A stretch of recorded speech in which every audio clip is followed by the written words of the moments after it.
Bonjour à tous, bienvenue dans 365 vidéos par jour pendant un an.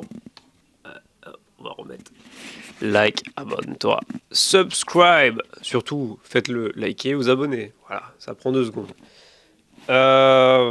L'affaire Matisse. L'affaire Matisse, ce petit de 15 ans qui a été tué par un Afghan de plusieurs coups de couteau.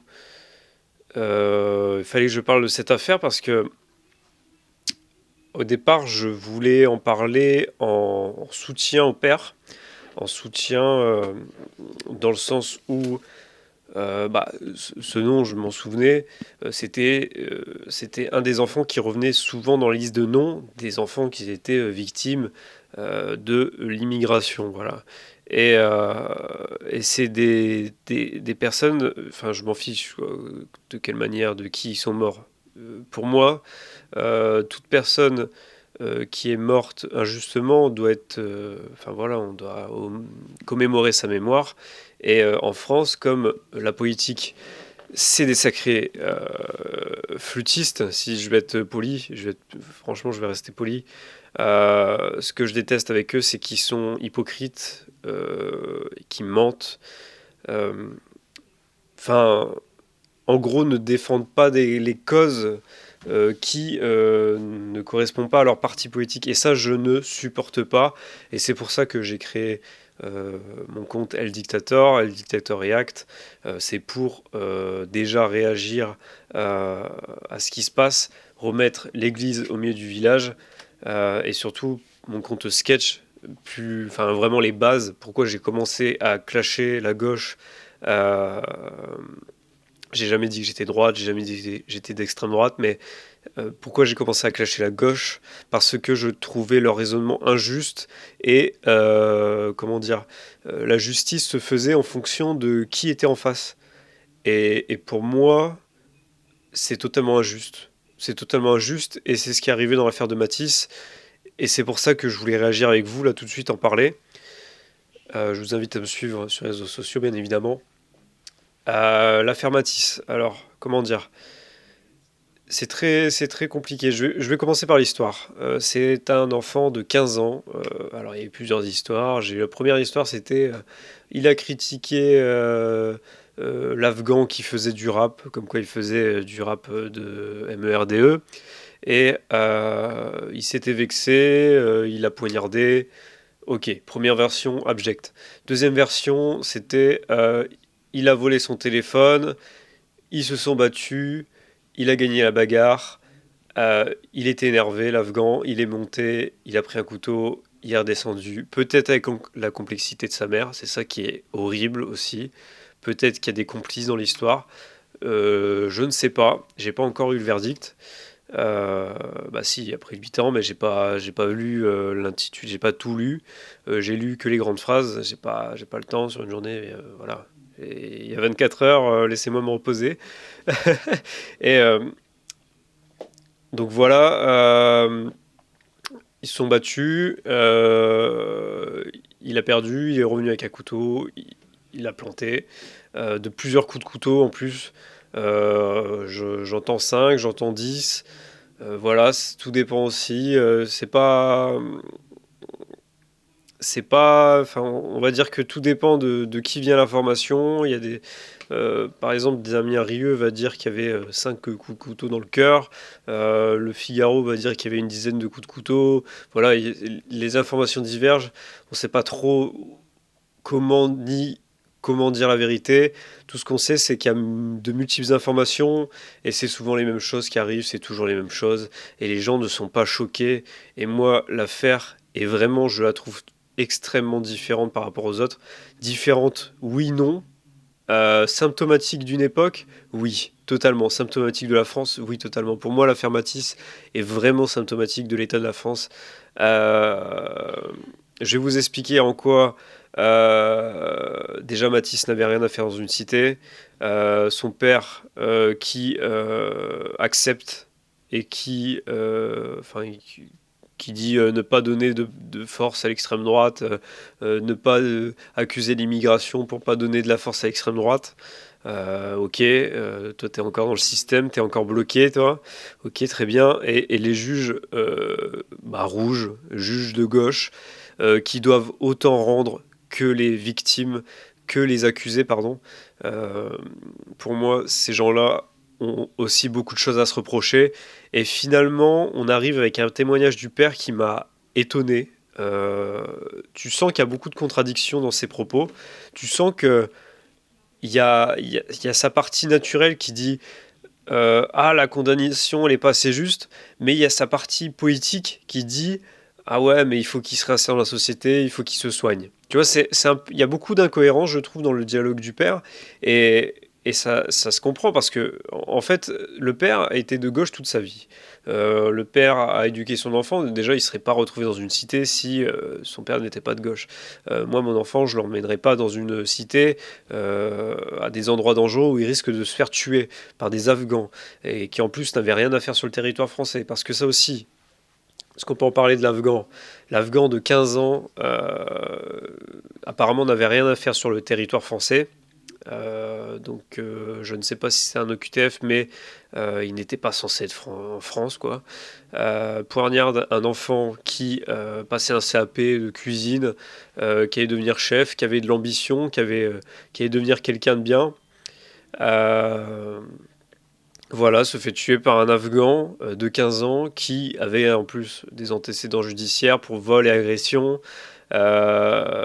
Finalement, pareil au jugement, n'avait aucune compassion envers la famille, n'avait aucun regret. Bah, tu sentais, enfin, il s'est exprimé en disant oui, je regrette, voilà, il a fait, voilà, il a sermonné, voilà, comment dire, il s'est fait taper sur les doigts, il a dit oui, je recommencerai plus, mais il pensait pas le moins du monde. Moi, il pensait pas moins, parce que tu voyais son père, il disait, mais ça se voit sur son visage à des kilomètres ça lui fait ni chaud ni froid. Mais oui, parce que ces gens-là sont habitués à la violence. Enfin, après, je rentrerai pas dans des débats, dans des sujets, mais c'est vraiment symptomatique de l'extrême violence qui se passe en France. On est habitué à ce genre de choses, alors que c'est quelque chose de très grave. Bref, c'était la parenthèse pour l'Afghan. Le jeune Matisse, qui avait un très grand avenir prometteur, voilà, il travaillait, il était sérieux, il s'est fait voler son téléphone. Par qui, voilà. En plus, Tchad ultime, enfin, vraiment, il le bat à la bagarre. Donc, très chaud, Mathis, bravo, félicitations. Il bat l'Afghan à la bagarre. Je ne sais plus son nom, excusez-moi. Pas besoin même pas besoin de dire son nom, c'est une honte. Ces gens-là, enfin, pour moi, on devrait même pas mettre la lumière sur des gens aussi horribles. Et même si c'est un mineur, même s'il a 15 ans, je trouve le jugement beaucoup trop juste, beaucoup trop léger. On en viendra après, bien évidemment. On en viendra tout de suite ou bien. La sentence a été. La sentence a été. Excusez-moi, il est tard. La sentence est tombée. 8 ans de prison ferme, donc chose de prison pour enfants, enfin prison pour mineurs, dont 15 ans, je crois, 15 ans de psy, de je ne sais plus comment ils appellent ça, mais en gros de il doit aller voir une personne une fois par semaine pour savoir si ça se passe bien dans sa vie, s'il y a du changement, bref, un psychologue quoi. Il va voir un psychologue pendant 15 ans. Il va faire 8 ans de prison, sachant que 30 à 40% des mineurs condamnés aujourd'hui font moins que la peine prévue, donc il fera sûrement 6 ans de prison. Donc il fera 6 ans de prison pour avoir tué un enfant. Bah, pour avoir tué un autre enfant de son âge, quoi. Voilà, tout à fait normal. Je sais pas quoi en penser. Les parents ne sont bien évidemment pas responsables de ça. L'enfant n'est pas responsable hein, parce qu'il n'est pas majeur. Il va faire 6 ans. Et puis il va avoir un psy pendant 15 ans après ça. Comme si on pouvait soigner ça.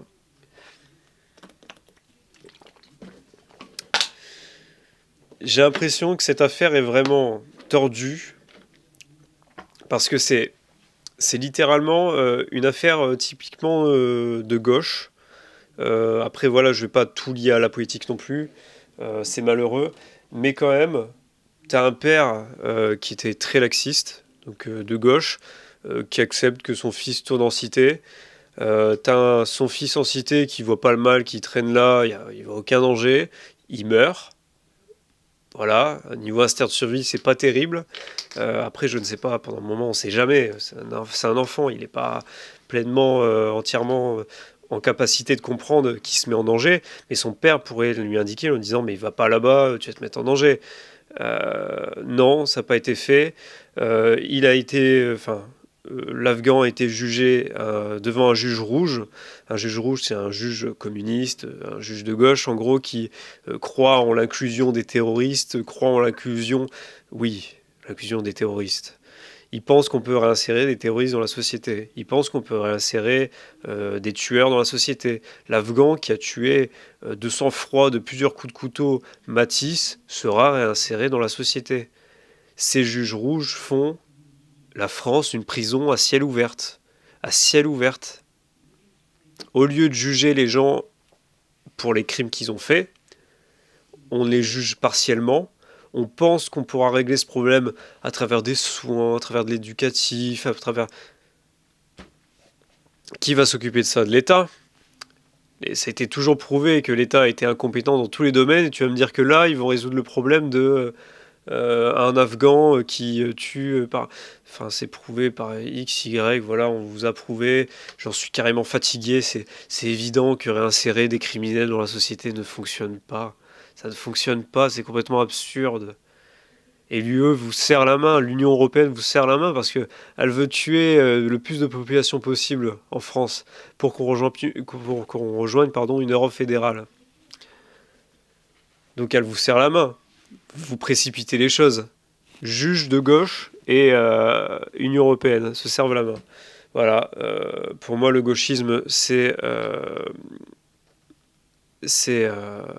la pire des choses aujourd'hui. Enfin, avant, tu avais la gauche travailleuse, celle qui était honorable, respectable. Aujourd'hui, tu as une gauche wokiste pour les droits des criminels. Enfin, c'est n'importe quoi. C'est des choses qu'on n'accepterait pas il y a 10 ans. J'ai jamais vu ça, quoi. Et, et 8 ans. Et ce qui a été retenu devant le jugement, c'était quoi? C'était une sorte de... il a perdu ses moyens, je ne sais plus, c'était quelque chose comme ça. En gros, comme il avait perdu... Il n'était pas en pleine possession de ses moyens. C'était voilà, c'est reformulé d'une autre façon, mais en gros c'était ça. Il n'était pas dans il n'était pas en pleine tête. Il n'était pas conscient de ce qu'il faisait. Voilà. Du coup, il chope que 8 ans au lieu de 10 ans. Et même si 10 ans c'était déjà pas grand chose, il va avoir 8 ans et puis il va avoir une réduction, il va tomber à 6 ans. Enfin, t'as un enfant éduqué à la gauche qui va dans une cité, se fait poignarder par un profiteur qui est venu. Ses parents sont venus pour recevoir des aides ou travailler, je sais pas. Peut-être c'est des personnes respectables. Bon, après, voilà, si t'es de mèche avec ton enfant qui tue, bon, ça c'est un peu bizarre cette histoire. Honnêtement, vous n'êtes pas des gens respectables. Pour moi, les gens qui immigrent en France devraient se faire petits, s'insérer et pas dire à leur fils, enfin, laisser leur fils voler des téléphones aux Français. C'est complètement absurde. C'est comme si moi demain je vais aux États-Unis, je vous impose ma baguette et mon fromage, et j'avais mon drapeau français, je dis j'emmerde tous les Américains, je vole les Américains, je prends leur voiture. Ah, forcément qu'ils vont me tirer dessus, ils vont me buter, tu vois, c'est logique. Et nous, on les réinsère et nous, on les relâche dans la nature. Enfin, c'est complètement absurde. Et j'avais fait une réaction sur la vidéo du père qui sort de là. Tu sens qu'il est... Pour moi, il n'est pas dans son état normal. Il est dans un état mi-conscience, tu vois, mi-côté politique. Il faut réinsérer les tueurs voilà, dans la société. Et en même temps... Bah, la peine elle est pas assez grande, donc c'est pas très gauchiste de sa part, je comprends pas trop alors son positionnement politique. la peine n'est pas assez grande, il aurait dû être sanctionné, et en même temps, il faut voir un psy pour qu'il soit soigné. En fait, il est complètement incohérent et complètement à l'ouest. Complètement à l'ouest. Enfin, on comprend pas où il veut en venir, et, et il veut pas dire que c'est à cause de l'immigration, il veut pas dire. Enfin, tu vois, on sent qu'il est pris entre ses pensées politiques qui pensaient jusque-là étaient vraies, à la réalité qui se mange en pleine face, il se mange un mur, le mur de la réalité, parce que il a toujours soutenu ce genre de choses, et là aujourd'hui ce genre de choses se retourne contre lui. Et là qu'est-ce qu'il fait? Je soutiens, je soutiens le mec qui vient de tuer mon fils, ou je défends mon fils et je demande la prison à vie, je demande qu'il meure, je demande voilà. C'est complètement absurde, et t'arrives à avoir des pères de famille qui sont déboussolés et qui ne disent rien, qui comprennent pas, qui acceptent la décision du juge alors qu'elle est complètement injuste. Peut-être fait-il ça aussi pour se protéger psychologiquement, je ne sais pas. Moi en tout cas, quand j'ai su ça, quand je me suis renseigné sur l'affaire, quand j'ai vu le jugement, je me suis dit mais il n'y en a pas un qui pète un câble à un moment, quoi. Il n'y en a pas un qui se sent concerné par l'affaire. Même le père, j'ai l'impression, n'est pas impliqué dedans. Que fait le père? Mais moi, un truc comme ça, enfin, imaginez-vous, moi, c'est évident. Moi, si j'ai un enfant qui se fait assassiner par un Afghan, que l'Afghan sort dans 6-7 ans, j'attends l'Afghan dans 6-7 ans avec un calibre 12, et je suis devant la prison, je l'attends. Ah, je m'arrête en voiture carrément. Et j'attends qu'il sorte. Et au moment qu'il sort, je lui fous une balle entre les deux yeux. Et là, c'est bon, arrêtez-moi. C'est bon, c'est à mon tour. Et tu vas voir que, imaginons, ça, c'est ce genre de choses, je sais pas si c'est arrivé, c'est sûrement arrivé, tellement la France, tellement le jugement aujourd'hui sont laxistes, tellement les jugements ne sont pas justes. Et ça va arriver. Si ça n'est pas encore arrivé, ça va arriver. C'est évident. Et la police va laisser faire. Parce que la police sait. La police sait. La police va laisser faire. C'est comme les affaires de... Tu sais, ce violeur là qui en avait rien à foutre pendant le jugement, et le père de la victime, le violeur-tueur, et puis le père de la victime qui sort un flingue et qui le tue pendant qu'il passe devant lui, il était caché là comme ça. Bah, à ton avis? Bah oui, c'est comme ça que ça se passe. Œil pour œil, dent pour dent. Alors, c'est peut-être injuste, mais comment dire? J'ai bien aimé la remarque de Papacito là-dessus, par rapport aux jugements qui sont injustes. C'est que dans le temps, en fait, on trouvait un intérêt, c'est-à-dire qu'ils étaient très religieux dans le temps. Euh, Ils le sont, ça dépend les époques aussi. On a trouvé un intérêt, en fait, à tuer ces criminels. Parce qu'en fait, si tu gardes un criminel en vie, il va te coûter de l'argent, prison, électricité, nourriture, tu vas le maintenir en vie, tu vas maintenir une ordure en vie, en fait, quelqu'un qui ne doit pas vivre. Euh, Après, personne ne doit avoir la décision de vie ou de mort sur quelqu'un, mais les personnes qui sont non viables, des gens qui sont des boulets pour la société, des gens, si tu les libères, ils retuent d'autres gens, je suis désolé, ces gens-là ne doivent pas survivre. Et l'Afghan, c'est typiquement ça. C'était typiquement un voleur qui avait déjà commis des violences. On ne sait quelle autre chose il a pu faire. D'autres choses où il s'est pas fait pincer. Là, il s'est fait pincer pour tentative de violence, enfin, voilà. Et là, il tue quelqu'un. 6 ans après, il est ressorti, 6 ans, 8 ans. C'est ça que je trouve affolant, et je me suis dit, mais à cette allure-là, ça serait pas étonnant qu'on ait la mafia en France, le retour de la mafia. Bah, quand tu vois qu'un enfant prend seulement 6 à 8 ans, bah, t'embauches des enfants. T'embauches des enfants pour faire le trafic de drogue, t'embauches des enfants pour faire les meurtres, t'embauches les enfants. Bah voilà, retour de la mafia. Mais ouais, bah, y a du business partout, les gars. Bah oui, et puis c'est facile aussi le délire des excuses aussi, ça me gonfle quoi. Ce truc des excuses, bah c'est pas de sa faute, il a vécu en cité, voilà, il est... Des excuses, j'en ai plein les poches, tu vois. C'est ça qui est énervant avec ce type de profil de juge de gauche, c'est qu'il y a toujours des excuses. Ah bah tu comprends, il a pas eu les bons parents, ah bah tu comprends, c'est un immigré, il a du mal à s'insérer, du coup il tue les gens. Ah, tu comprends. Mais c'est trop facile. Mais du coup, Imaginons que demain, ce soit les Noirs, imaginons qui mettent une oppression sur les Blancs, même si c'est un peu déjà le cas. Et que d'un coup les woke et les gauches sont ouvertement pro-blancs, bah moi je vais dire bah écoutez, tu sais, je viens de voler une fille, bah je suis désolé, quand j'étais petit, je me suis fait violer par mon père, du coup bah j'ai un passé un peu voilà sombre, du coup j'ai reviolé. Non, c'est pas possible. T'as toujours des excuses. T'as toujours des excuses. Toujours des excuses. Je suis désolé si j'ai sorti ma bite devant une école primaire, c'est parce qu'en fait je suis accro au porno, voilà, je suis une victime de la société, il y a trop de porno partout, du coup bah voilà, j'ai sorti ma... tu vois, il y a plein d'excuses possibles. Mais excusez-moi, je me suis baladé tout nu dans un supermarché, je suis vraiment désolé, c'est parce qu'en fait, euh, mes parents, ils ont un camp naturiste et voilà. Non mais en fait, il y a toujours des excuses, tu vois. Et pour moi, faire ce genre de choses, tu rends pas honneur à la famille, et même si elle accepte, comme tu le dis, au fond d'elle, elle n'accepte pas. Au fond, c'est complètement injuste. Et vous le savez. Et ça va se régler à coup de 12. Voilà. Ça va se régler comme ça. Comme à l'ancienne. On va sortir un flingue, on va tirer. Ça va pas se savoir. Et c'est même la police qui le dit, je vous déconne pas. Euh, je sais pas si j'ai le droit de vous dire ça, mais par exemple, dans une certaine ville, on avait des problèmes avec une certaine communauté, et c'est pas forcément des immigrés. Et la police nous a dit clairement, bah, tuez-le, tuez-le, foutez le cadavre, de toute façon ils sont pas enregistrés. Personne ne saura qui, voilà, on cherchera qui, il est pas enregistré, personne ne sait qu'il est en France. Quelqu'un le saura? Non, voilà.